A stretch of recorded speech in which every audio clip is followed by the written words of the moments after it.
जय हिंद, जय भारत साथियों, जैसा कि आप सब जानते हैं कि आज हमारा पूरा भारत देश सुखदेव जी की जयंती को मनाने का काम कर रहा है। जी हाँ, 15 मई 1907 में माँ भारती के वीर सपूत का पृथ्वी पर प्रकटीकरण हुआ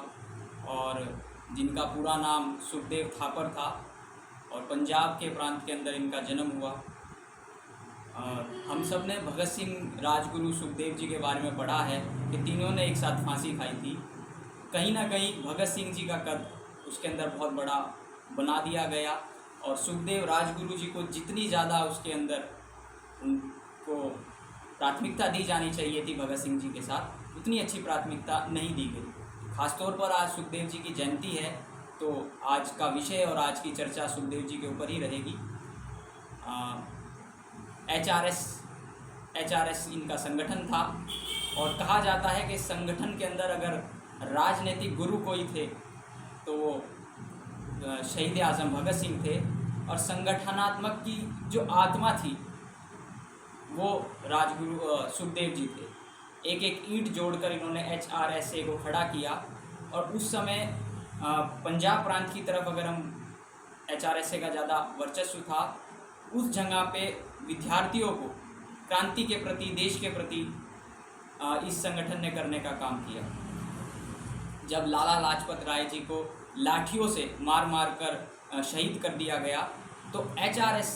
के जो संगठन के निर्माता थे सुखदेव जी, इन्होंने उस समय संगठन के अंदर ये प्रस्ताव रखा कि संगठन को देश के सामने लाने का बहुत अच्छा मौका है और लाला लाजपत राय जी की हत्या का बदला लिया जाना भी ज़रूरी है और HSRA के माध्यम से यदि ये लिया जाएगा तो पूरे विश्व के अंदर इस ग्रुप की चर्चा होगी। और उसके बाद भगत सिंह, राजगुरु, सुखदेव और राजगुरु तो बाद में शायद जुड़े और अन्य इनके ग्रुप के अंदर जितने भी लोग थे उन लोगों ने सांडस को मारा और HRS पूरे देश के अंदर उसका नाम हुआ। इन्हीं के साथ ही अपनी एक बायोग्राफी के अंदर लिखते हैं जो मुकदमा था वो क्राउन वर्सेस सुखदेव के नाम से लिखा गया था। मतलब क्राउन मतलब कि जो बरतानिया हुकूमत थी उसके बनाम सुखदेव जी को उन्होंने चेहरा बनाया था शुरुआती दिनों में। भगत सिंह उस समय चेहरा नहीं थे और जिन 25 आदमियों के ऊपर गिरफ्तारी हुई थी सांडस हत्या कांड को लेकर, उसमें पहले नंबर पर जिसका नाम लिखा था वो सुखदेव जी थे। भगत सिंह जी का नाम उस FIR के अंदर 12वें नंबर पर था और राजगुरु का नाम उस FIR में 20वें नंबर पर था। तो आप देख सकते हैं शुरुआती दिनों में HRS को प्रमुखता के साथ संगठन को लीड करने का काम सुखदेव जी ने किया। और जब महात्मा गांधी को, क्योंकि जब 31 मार्च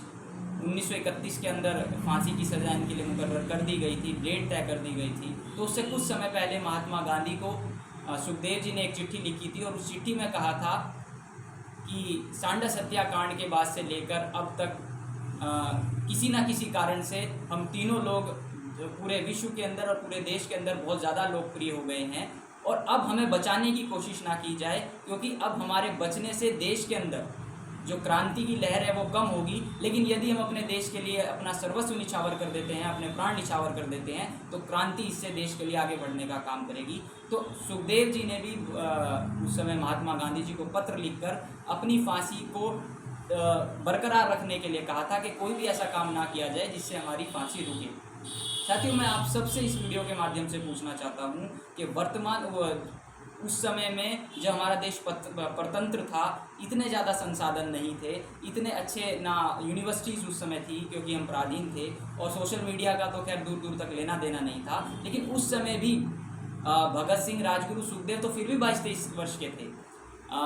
ऐसे ऐसे क्रांतिकारी आए हैं जिन्होंने 14-14, 15-15 साल की उम्र में देश के लिए फांसी के फंदे को चूमने का काम किया।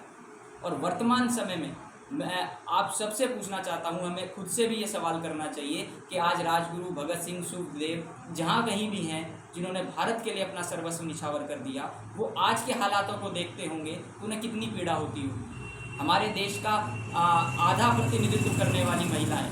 50% से ज़्यादा आबादी महिलाओं की है और उसका अगर हम आकलन निकालें तो 90% महिलाएं आज की डेट में दूसरे पे आश्रित है। चाहे वो अपने पिता पे हो, चाहे भाई पर हो, चाहे अपने पति पर हो, चाहे अपने बेटों पर हो, वो स्वयं सबल नहीं बन सकी। और जिस देश की 50% आबादी दूसरे के ऊपर निर्भर है,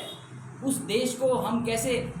उन सिद्धांतों की ओर लेकर जा सकते हैं जिनके लिए राजगुरु, सुखदेव, राम प्रसाद बिस्मिल आदि अन्य क्रांतिकारियों ने अपना सर्वस्व निछावर किया था जिस उद्देश्य को लेकर। मैं पूछना चाहता हूं कि जब हम गुलाम थे उस समय हमारे 23 साल के युवा देश के लिए फांसी खा रहे थे, ब्रिटानिया हुकूमत के तख्तो-ताज को हिलाने का काम कर रहे थे, और पिछले 10 साल का भारत के अंदर हमने सर्वे देखा तो उसके अंदर 70% लोग, मतलब 100% रेट अगर हम निकालें आत्महत्या का, तो 70% उसके अंदर जो आत्महत्या से मरे हैं वो युवा अवस्था के बच्चे मरे हैं। युवा लोगों ने अपनी आत्महत्या करने की कोशिश की। हमारा देश किस ढर्रे की ओर जा रहा है कि कहाँ तो 23 वर्ष के बच्चों ने एक बहुत बड़े साम्राज्य को, जिसके लिए कहा जाता था कि जिस साम्राज्य के अंदर सूरज नहीं डूबता था, उस साम्राज्य को हिलाने का काम कर दिया था। और कहाँ आज के देश, वर्तमान समय में हमारे देश के यूथ की अगर हम बात करें तो वो अपने कमरों को, बंद कमरों में जाकर पंखे पर फांसी का फंदा लगाकर झूलने का काम कर रहे हैं। तो इन किसी भी गवर्नमेंट रही, 70 वर्ष कांग्रेस के भी रहे हैं, बीच में गठबंधन की सरकारों का दौर रहा, और वर्तमान समय में 10 साल एनडीए गठबंधन ने इस देश पर राज किया, और वर्तमान समय में भी चुनाव है। तो इन सिद्धांतों को लेकर जब तक हम अपने देश की लोकतांत्रिक प्रक्रिया को लेकर नहीं चलेंगे, तब तक उन शहीदों की आत्माओं को हम श्रद्धांजलि देने के असली अधिकारी नहीं हैं। अगर हमें आज उन्हें श्रद्धांजलि देनी है तो उन्होंने जिन मूल्यों के लिए अपना सर्वस्व देश के लिए निछावर किया था, कि देश के अंदर जो महिलाएं हैं, जो हमारा युवा है, उसकी बेहतरी कैसे किया जा सके, कम से कम उसका शोषण तो ना हो, उन चीज़ों को लेकर आज हमें और हमारे देश की वर्तमान सरकारों को ऐसी योजनाएं बनानी चाहिए कि जिससे नारी शक्ति को प्रतिनिधित्व दिया जाए, रिजर्वेशन के साथ साथ रिप्रेजेंटेशन दिया जाए, और उसे कैसे मुख्य धारा में लाया जा सके ताकि वो 50% जो पूरे देश की जनसंख्या के अंदर भागीदारी रखती है वो दूसरे पर डिपेंड ना हो, वो अपना स्वयं का रोजगार अर्जित कर सके और समय आने पर वो स्वयं परिवार को आगे लेके चलने का काम करे। तो साथियों, आप सभी के बीच आज सुखदेव जी की जयंती के अवसर पर इस वीडियो के माध्यम से आया था। जितनी भी जानकारी मुझे थी या जितना मैं पढ़ पाया, मुझे सौभाग्य मिला अपने क्रांतिकारियों के बारे में पढ़ने का, उसको मुझे लगा कि शायद इस विषय पर चर्चा करनी चाहिए, क्योंकि सिर्फ शहीद आज़म भगत सिंह, राजगुरु सुखदेव जी की प्रतिमाओं पर माल्यार्पण कर देना काफ़ी नहीं है। मुझे लगता है कि हमें उनके बारे में जानना चाहिए। और एक बहुत अच्छा प्रसंग भी आता है कि जब उस समय पे तो लोकसभा नहीं थी, केंद्रीय विधानसभा कहा जाता था वर्तमान लोकसभा को, जो इससे पहले थी, अब तो नई बन चुकी है। तो उसके अंदर जब बम फेंकना था तो HRSA के केंद्रीय समिति ने बैठकर बैठक की, और उन्होंने उस समय पर भगत सिंह जी का नाम प्रस्तावित नहीं किया था। उन्हें पता था, क्योंकि सैंडर्स केस की जो फाइल है अभी तक बंद नहीं हुई है, और भगत सिंह जी की उसके अंदर शिनाख्त थी, उनमें था कि भगत सिंह जी का इसमें हाथ हो सकता है। तो उस समय HRS के जो केंद्रीय संगठन था उसने भगत सिंह जी का नाम हटा दिया था। उस मीटिंग के अंदर सुखदेव जी मौजूद नहीं थे, वो समय लाहौर थे, और जैसे ही उन्हें पता चला कि भगत सिंह का नाम जो बम फेंका जाना है असेंबली हॉल में वो नहीं है, वो दोबारा से एकदम वहाँ पर पहुँचे और उन्होंने भगत सिंह जी का नाम प्रस्तावित किया, और उन्होंने भगत सिंह को चेताने की कोशिश की कि सरदार भगत सिंह, जिंदगी जीने की ख्वाहिश जाग गई है क्या। उन्होंने भगत सिंह को बहुत आलोचना की उस मीटिंग में बैठकर, और भगत सिंह ने उस मीटिंग में कोट था ये बयान, कहा था कि तुम मेरी बेइज्जती कर रहे हो। तो सुखदेव ने कहा था कि मैं तुम्हारी बेइज्जती नहीं कर रहा, मैं अपने मित्र होने का कर्तव्य निभा रहा हूँ। और ये फाइनल हुआ सुखदेव जी के तर्कों के आधार पर कि भगत सिंह जी को ही भेजा जाएगा बम फेंकने के लिए। और सुखदेव जी तुरंत वहाँ से चल दिए और लाहौर की तरफ गए। और दुर्गा भाभी जी की जो बायोग्राफी आती है वो भी एक क्रांतिकारी थी। उन्होंने बताया कि जब सुखदेव जी उनके घर आए तो उनकी आंखें लाल थी, वो पूरी रात बैठ कर रोए थे, क्योंकि उन्होंने अपना सबसे अच्छा मित्र देश के सपुर्द कर दिया था। वो भी जानते थे कि भगत सिंह अगर बम फेंकने जाएंगे तो उन्हें फांसी लगना निश्चित है, वो बच नहीं सकते। लेकिन जितने वो कठोर थे उतने कोमल भी थे, और हमारी वर्तमान सरकारों ने या जितने भी लोग रहे उनकी कठोरता को दिखाने का काम किया है, उनके मन की कोमलता को दिखाने का काम नहीं किया। भगत सिंह को कह दिया जाता है कि एथिस्ट थे, कम्युनिस्ट विचारधारा के थे, जबकि ऐसा नहीं है। भगत सिंह अगर कम्युनिस्ट विचारधारा के होते तो उनके लिए तो कोई सिद्धांत ही नहीं है। लेकिन भगत सिंह जी किसी ना किसी चीज़ को तो पूछते थे ना, भले ही वो भारत माता हो, कुछ तो था जिसके लिए उन्होंने अपना सर्वस्व निछावर करने के लिए तैयार हो गए थे। तो पूर्णतः तो नास्तिक नहीं हो सकते ना, नास्तिकता तो ये कहती है कि कुछ भी नहीं है, लेकिन उनकी नज़रों में हो सकता है भारत माता ही जो भी था कुछ तो था जिसके लिए उन्होंने अपना सर्वस्व निछावर कर दिया था। तो हमारी युवान पीढ़ी को जो गलत शिक्षा दी जा रही है अपने महान क्रांतिकारियों के बारे में, अपने महान नेताओं के बारे में,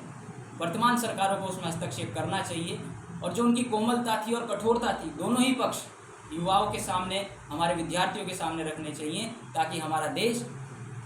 उन महान क्रांतिकारियों का अनुसरण कर सके और हमारा देश उन्हीं के पदचिन्हों पर आगे बढ़ सके। साथियों, आप सबको पुनः सुखदेव जी की जयंती की बहुत बहुत शुभकामनाएं। जय हिंद, जय भारत।